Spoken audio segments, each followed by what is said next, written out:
Hello, everyone. Welcome to the newest episode of Sense of Survival, where we want to help you move from merely surviving with your money to thriving with your money. So, as a part of that mission statement, we have decided this year to kind of start off. We did a video a couple of weeks ago about getting back to the basics as far as budgeting. So we kind of talked through the basics of budgeting in that video.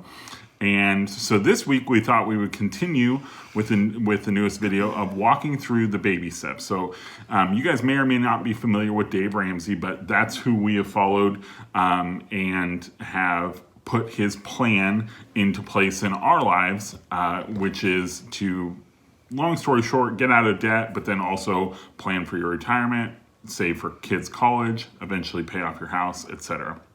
So he has what's called the 7 baby steps that we've been working now for a few years, because the baby step number 1, which we're going to talk about today, and baby step number 2, baby step number 1 is saving $1,000.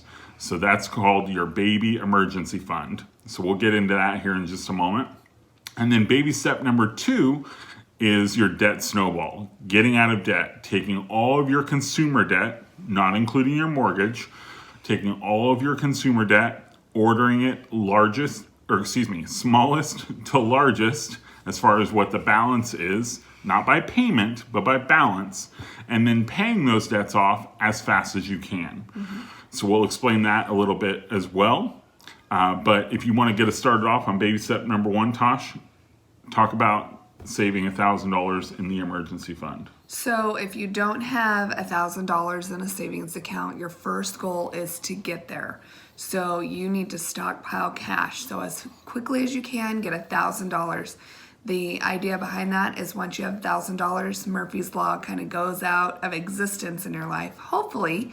And Murphy's Law is, if anything bad can happen, it will. So those flat tires, random hospital or maybe doctor visits or anything like that. Anything that can derail your month. Right. Most of that would happen under $1,000. So your goal would be as quickly as possible. So if you need to sell anything, if you, like I said, already have $1,000, perfect. You're already there, and then you can move on to step number 2. Yeah. So the only caveats to the $1,000 emergency fund that we talk about, if you're in a situation where you're earning less than $20,000 a year, then maybe $1,000 is a little too much and it'll take you a little too long to save that up. So we just recommend doing about $500 then. Again, this is just something that can be there to help alleviate any of those surprises, as Tasha was mentioning, that if you're working hard and you had a good 2 or 3 weeks and you're making progress and then you get a flat tire, that $100 or $150 sometimes can really throw people off. Mm-hmm. And if you get thrown off and you lose momentum and you lose faith, then you kind of fall off the program. And so we want to make sure that you have a little bit of a buffer in place in that baby emergency fund to take care of any of those little bumps in the road. So it's basically, if you're following the whole process, we're getting out of debt. This is taking away your need to have that emergency credit card in your wallet. So if you have your $1,000, then you're only relying on yourself. That's right. For those moments. That's right. And as Tasha mentioned, if you already have $1,000, then that's not a big deal. Great. If you have more than $1,000, as we get on to baby step number 2 discussion here in just a minute, we do actually recommend, if you have a lot of outstanding debt, we actually recommend you pull out any of the excess funds outside of $1,000 that you have saved and put that onto your debt to get a jump start on the debt snowball. If you've never had $1,000 put away, as Tasha was mentioning, have a garage sale, sell some stuff on eBay, Facebook Marketplace, whatever. Try to earn $1,000 as quickly as you can to get that put away. We've been in the debt payoff arena now for 6 or 7 years, and we have had $1,000 put away, and we have tapped into it one time. It was a cash flow issue. We had some car repairs that needed to get done.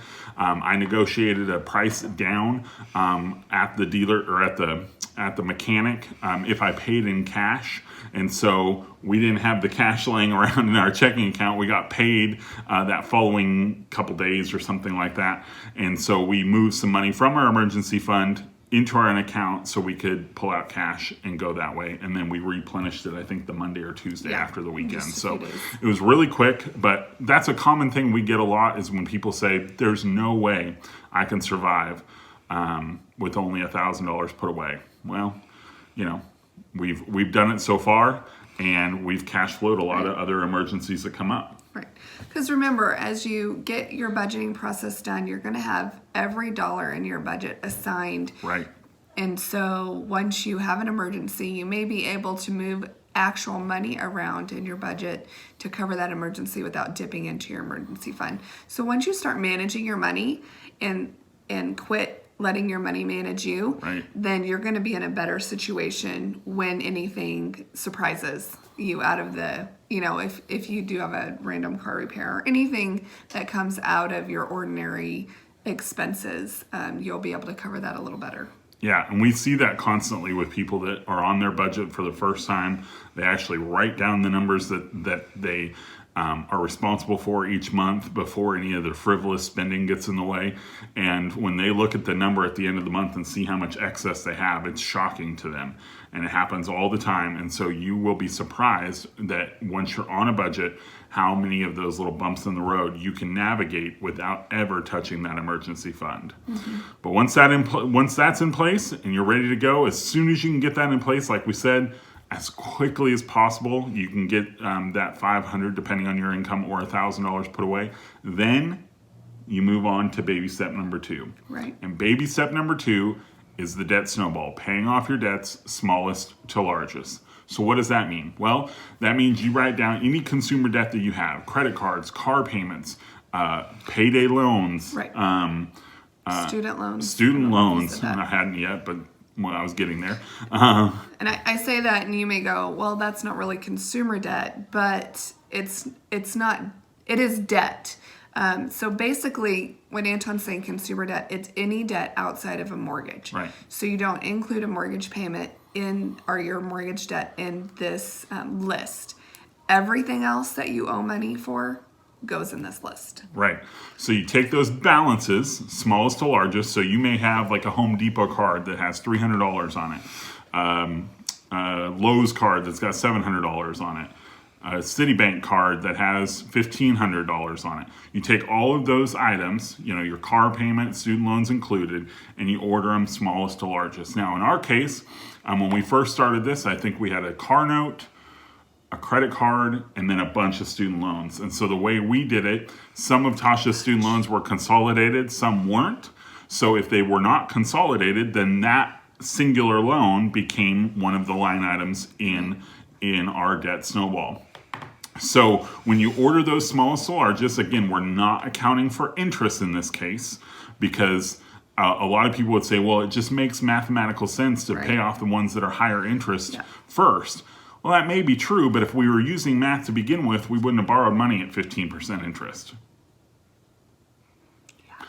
Anyways, so what we do instead of the high interest is what we say is if you end up with like 2 items that are close, so maybe you have a credit card that's $2,500 balance and it's got 14% interest on it, but then you also have a single student loan that has 25, did I say 25 or 15? Whatever I said. If you have 2 that are very close in balances and one is 15% interest and one is 4% interest, then go ahead and flip-flop them. That's fine. What we're after in the debt snowball practice with putting the smallest to largest is we want some wins. Quick wins. We want quick wins where you can look down at the paper and say, I paid off 3 credit cards in the last month. No longer do I have those $15, $25, $30 minimum payments biting in my ankles each month. They're gone. They're gone. So you pay off those quickly. Now you take that extra $15 on that one, the $25 on that one, and the $30 on the third one that you just paid off. You roll that over onto your next biggest payment. That's how you get the debt snowball. Now you're paying an extra $70 a month on that next balance. So you take the $70 that you were paying on all the minimums, You roll that over onto your next minimum, and now you pay as much as you can on it each and every month. After you do your budget, and whatever's left over at the end of the month, you throw onto that next. Right.